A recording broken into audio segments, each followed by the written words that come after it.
What's going on, guys? It's good to be back with another official video. Lately I've been focusing more on doing nightly streams, but I want to get back on that video grind and bring you guys the latest gaming news. Right now the hot topic is Modern Warfare's upcoming battle royale, supposedly called Warzone. And guys, I'm actually really hyped for this game. I'm hoping that it pays off.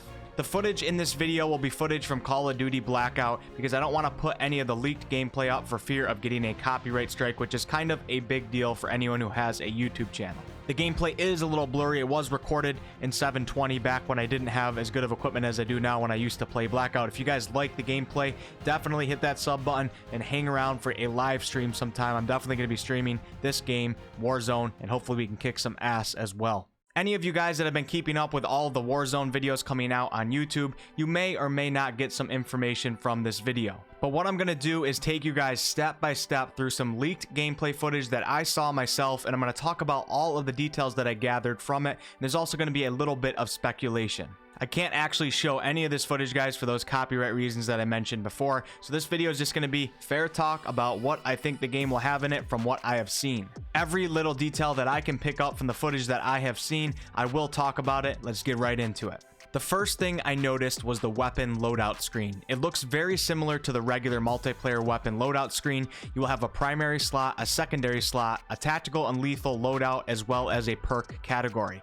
Now, being a battle royale type mode, you of course will most likely not spawn in with any of these items. It will be up to you to find them in loot boxes or off enemy players, or purchase them from various places on the map with your in-game currency. It's looking very much like weapons from multiplayer will be the same weapons that you find and use in Warzone, but I am sure they will add more and maybe take some out for this specific game mode. In this footage that I saw, the 1911 handgun as well as the M13 AR that we all are familiar with were being used. We'll talk more about weapons as we see more as the video goes on. The second thing I noticed is the dollar signs on the screen under the player's gamer tag and health and armor bars. This is an indication of the in-game currency, which from what we understand can be gathered in-game from looting, killing other players, winning, and maybe even placing bets on the Gulag prison, which we will talk about later in the video. Currency, or otherwise known as plunder, can be used for buying things such as perks, kill streaks, etc., and can also be turned into ATM machines located in various locations throughout the map for XP. At least that's what some people are predicting. This is really cool, guys. What this does is add an entirely new element to this battle royale.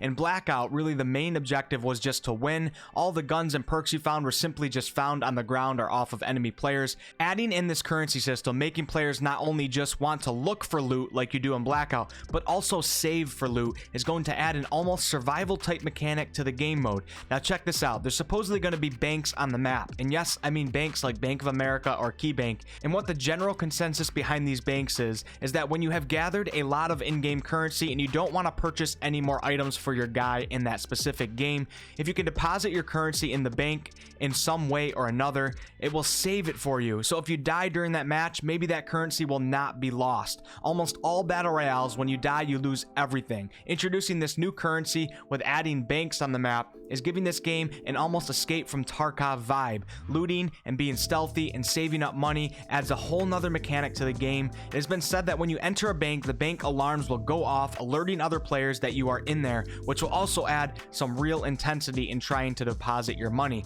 This is really cool. I really like this idea. I hope it turns out true. I did not see this actually in the game myself, and what also looks to be an indicator of how many squads and players are still alive and how many kills you have gotten. One of the first things we see is the player picking up armor plates. Now at the start of the training grounds, this player and whoever is there with him have 3 empty armor plate bars above their names, and this player picks up 2 plates and eventually stuffs them into what must be his armor vest, and this fills up 2 out of the 3 empty armor bars. This player then proceeds to pick up ammo. Now the ammo seems to be simplified in this game mode. We see him pick up ammo ammo with the title of assault rifle slash LMG at times 30. And then he picks up different ammo, which is called pistol slash SMG ammo. Anyone who plays Tarkov knows how many different types of ammo are in that game. It's actually insane. And even in Blackout, you pick up specific ammo for specific guns that you are using. You might pick up an AR that uses 7.62 ammo and then an AR that uses 5.56. The way Warzone is looking to be is that the ammo will be simpler. All ARs and LMGs will share ammo, all pistols and SMGs will share ammo, and then there'll probably be sniper ammo as well as rocket ammo. This might not prove to be true, and this is just the training grounds where I saw this, but if it does, I think it's actually kind of cool. Not worrying as much about ammo types will allow you to worry and focus about other things in the game, such as your in-game currency called plunder. The general look of the gunplay, the way the guns are shot and how they feel, looks exactly like Modern Warfare's multiplayer, and I think that's actually a really good thing. Whether you like Modern Warfare or not, most people agree that the general gunplay feel and mechanics is awesome, so why not carry it over to Warzone as well? It looks like mounting and leaning corners will still be in this game. Those mechanics kind of ruin multiplayer for many people, encouraging slower, campier type play, but I think in a battle royale mode it will be more well received. After the player finishes the combat tutorial, he brings up his map menu and we get a couple new details from this screen as well. The first thing I noticed is, yes, your squad members will be arrows on your map just like in Blackout, but we also see a squad leader ping icon. Now later in this training ground video, I saw this player pinging locations, not just loot. Like, you can actually ping enemy locations. This is awesome. Most people really enjoyed this feature in Apex Legends. It gets rid of a lot of confusion and makes playing with random players or people without a mic much easier. But the catch here is possibly that only the squad leader will be able to ping actual locations on the map, whether it be an enemy or the next place you want the squad to move. Now, pinging items themselves, we almost know for certain will be able to be done by everyone in the squad, but pinging locations is up for speculation still. It is possible that maybe the squad leader ping icon just allows the squad leader to have a more powerful ping, a more noticeable ping than the other squad members in the squad, and that all squad members can actually still ping locations to enemies, but we should consider the possibility that only the squad leader can ping locations. I'm not sure how I feel about this. I like it in some ways for it encourages teamwork, but also if you're playing with random people, maybe the squad leader is chosen and the guy just isn't good and doesn't use the ping system, screwing the rest of the team. I really don't know. We also see an icon for drop kits, which are kits that can be purchased from resupply crates, which drop you a personal pre-match created custom loadout of your choosing. We'll talk about that more later in the video. We also see an icon for resupply contracts, POIs, and then we see 5 different vehicle icons: ATV, SUV, helicopter, cargo truck, and TAC rover. I'm cool with all of these vehicles. I think they worked well in Blackout and they were not really overpowered. And hallelujah, we see no tank icon, guys. I'm so happy for that. So the resupply contracts icon that I saw, it's going to be little quests and objectives that you can complete in game to earn rewards for your team. This is another element added to the game, which makes it much more than just a kill all type battle royale. I'm pretty excited to have my squad with me and us trying to complete a little mission here and there while trying to survive at the same time. In this contract that the player picks up, it looks like if you complete it, you are rewarded with plunder, which is money, XP, and also there's another icon in the rewards section which seems to show the letters XP, but it also has 2 guns in it, which I assume is weapons XP. This specific contract mission requires this player to find 3 loot crates to complete it. It looks like some contracts will be timed, but in this case the time is frozen on 0. Here's where things start to get a little more interesting. When the player opens up the loot crates for his resupply contract, we see some cool items. We see an M13 with a green uncommon rarity. We see a Semtex lethal and a smoke grenade. When the player switches to the uncommon M13, he drops his 1911 pistol, which when on the ground now has a red background stating that it was a player-owned item. So I'm guessing when you find other players' weapons, this is how you will know.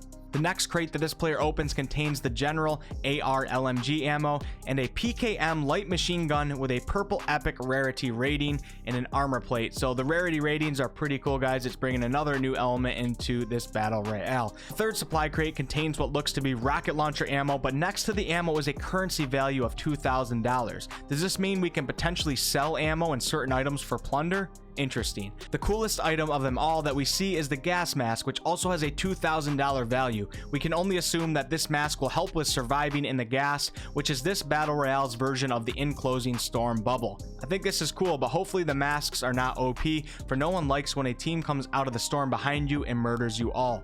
The gas mask also has a value to it, but it is not currency based, but instead it says it's worth 300 weapons XP.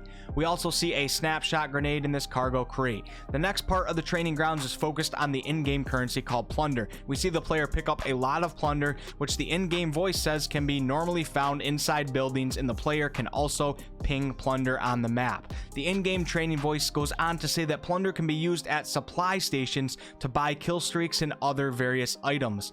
Kill streaks. Whoa. So yeah, guys, this is interesting news. Kill streaks in a battle royale. I can see this being a really awesome feature, but also potentially ruining the game too. Imagine surviving most of the game, your squad has a ton of kills and currency, and then a C-130 is called in and you all get blasted to hell. Yeah, that doesn't sound too fun in a game mode built upon surviving to the end, where in multiplayer you can continuously respawn. But let's keep our hopes up and hope that the kill streaks are well controlled and not overused. Maybe there won't even be like something like a C-130. It could actually be pretty cool if done well. So let's talk supply stations. On the map, they are indicated by a $sign, and in this video, when the player goes to one, it looks like a big crate that has communication devices on the top of it. When he enters the purchasing menu for the supply station, we see many different equipment items available for purchase for various prices. We see an armor plate bundle that contains 5 armor plates for $1,500, a gas mask for $3K, precision airstrike for $3K, shield turret for $3K,